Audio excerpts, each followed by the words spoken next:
something you've never heard and will blow your mind. Once upon a time, I'll tell you stories from Africa. Fun enough to make you laugh. Bright enough to light your day. Super lessons you learn from it, and it makes you go.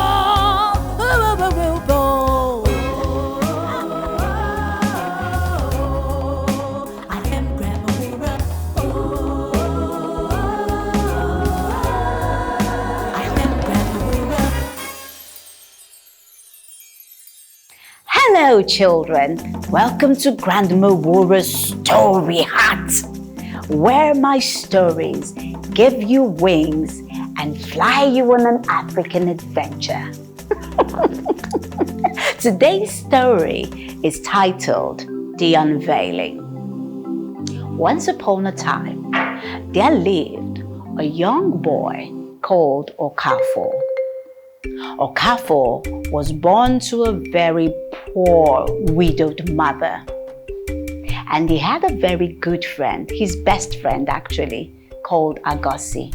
Agosi was a royal servant to the king of the land. Okafo was very good at playing the Oja flute. And every time he would try to play in public, he would become really shy and timid. But his best friend Agosi would continue to encourage him and say, "Come on, Okafo, you can do it. You're good. You can play." One day, there came an occasion, a festival, where all the young boys of the land were to come before the king bearing gifts. Some would bear gifts of clothing, some food and fruits and all sorts of things. And so Okafo had nothing to present to the king because he was poor. But Agosi told him, "You have your music. Present to the king your gift of music." So on that day, while all the boys were going with their parents and presenting before the king their various gifts, Okafo was accompanied by his poor mother with nothing in his hand except his Oja flute. And everybody was wondering, what is this boy going to do? The moment he got before the king, he was nervous. But immediately, the words of his friend Agosi rang in his ears and in his heart. And immediately, he placed the flute between his lips and began to play. Oh goodness, the most beautiful tune filled the air. Everybody stopped. Everybody was frozen on their various spots as they listened with rapt attention. Oh my goodness, it was the most beautiful music anyone had ever heard. The moment Okafo was done, the king stood to his feet and said, "Oh, you have pleased my soul, young one. From today, you will be the royal flutist." Wow! From that moment, Okafo and his mother were immediately taken to the palace to live with the king. While at the palace, Okafo and the prince became very friendly and became very close. Later on, years had passed by. The king died, and the next in line was the prince who became the new king. Ooh, Okafo was now friends with the king. He was the best friend to the king. He also had become a man and gotten married, now had his own house, outside the palace. And his friend, the king, whenever he wanted Okafo to come to the palace and play for him, he would tell his servants, "Go and herald my friend Okafo to me with gifts." And then quickly the servant would take to him, goats, sheep, textiles, yams, kola nuts, palm wine, and all sorts of various gifts to go and herald Okafo to the palace to play for the king, for Okafo was now called Okafo the Great. One day, royal visitors were passing through from the north. And so they decided to stop by and pay homage to the king. Oh, quickly, the king was so excited and called Agosi. Remember Agosi? Yes. Called Agosi, the faithful servants, and said, quickly go to my friend Okafo and herald him to me to come and play for my visitors. Call everyone to the palace to come and hear Okafo play again. You know, the king was in a hurry, and quickly Agosi reminded him, we have not put the gifts together that we would take to Okafo. He said, no, forget about that.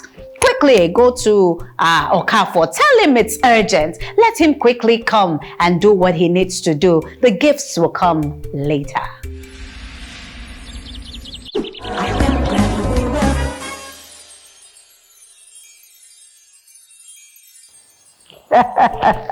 And so Agosi took to his heels and went straight to Okafor's house.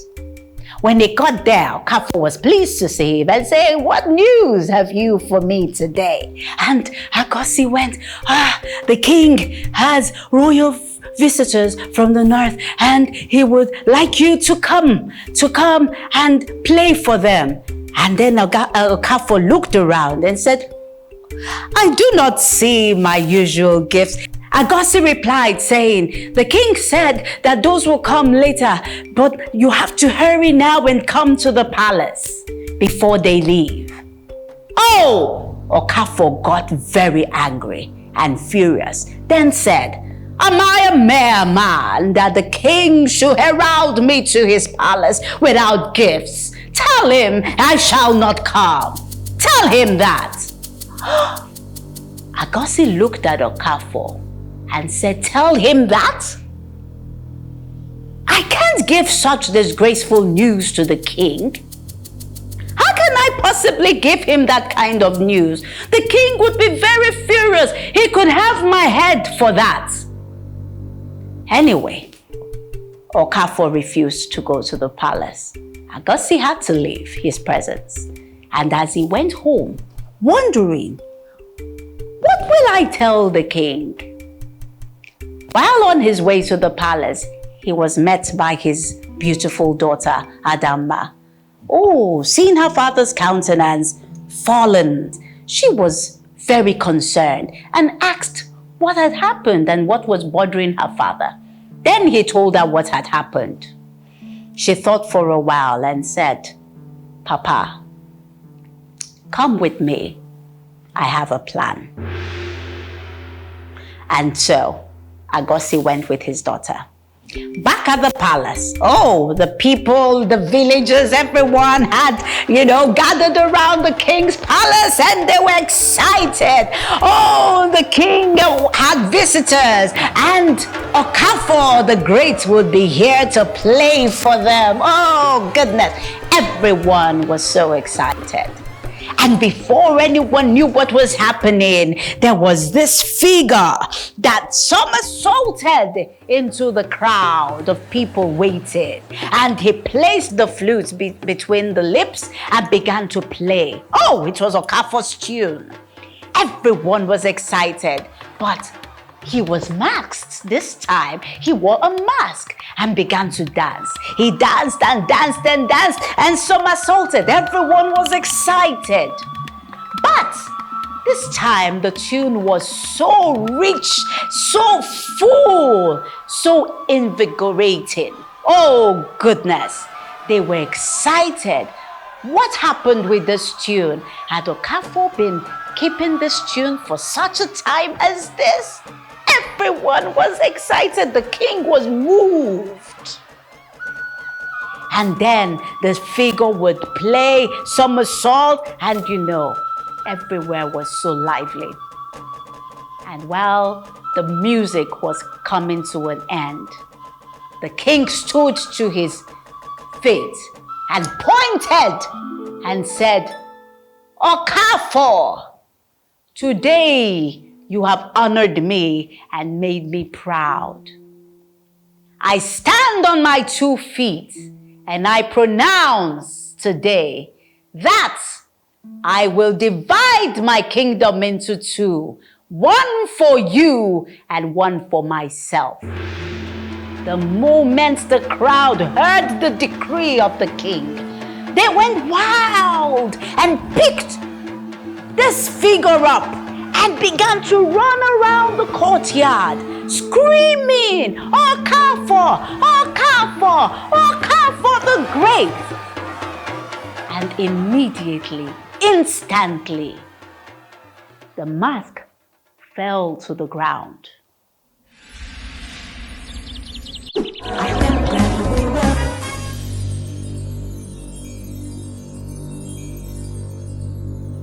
And when everyone saw who had been behind the mask, immediately they dropped this person to reveal Adama. People were shocked.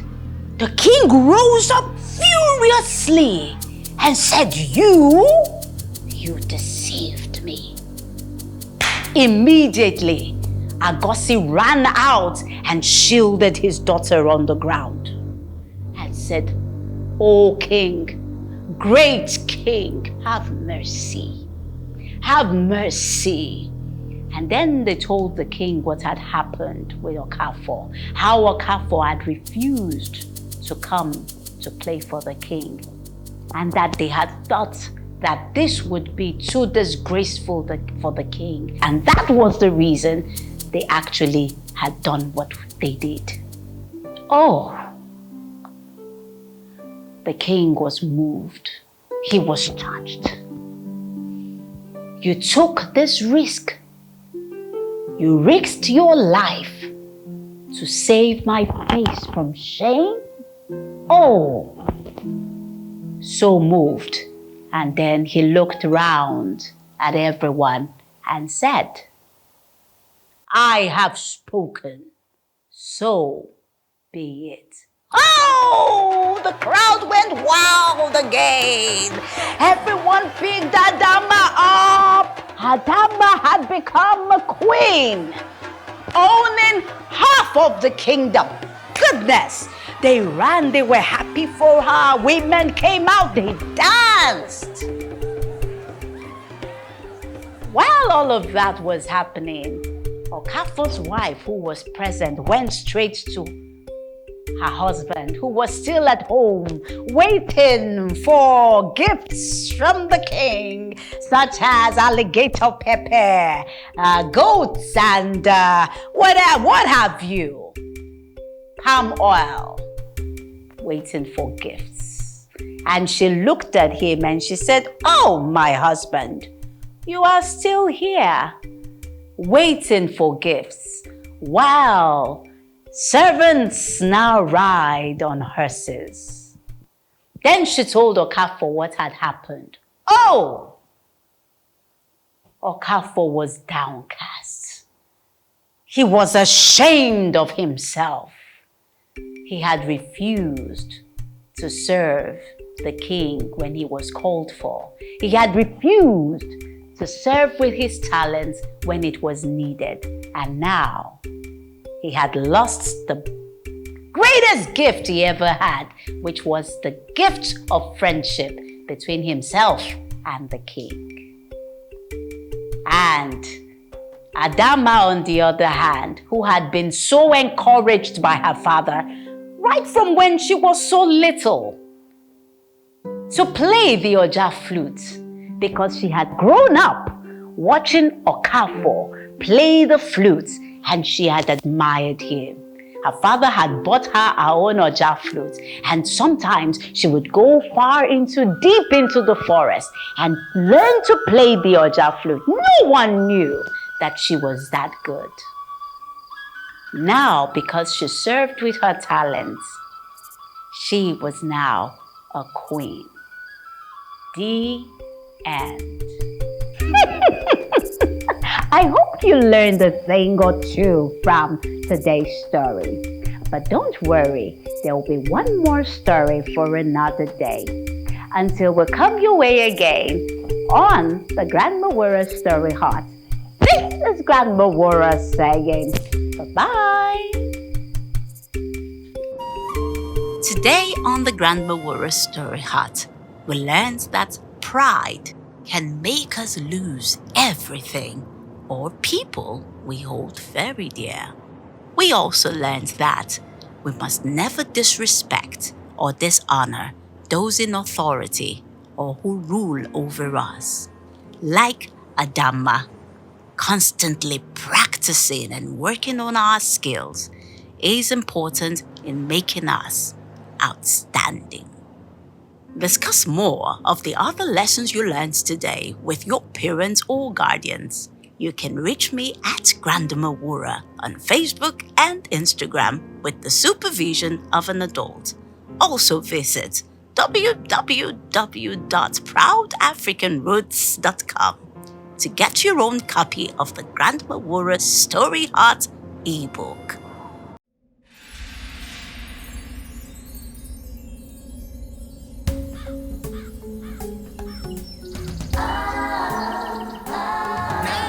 Tell you something you've never heard that will blow your mind.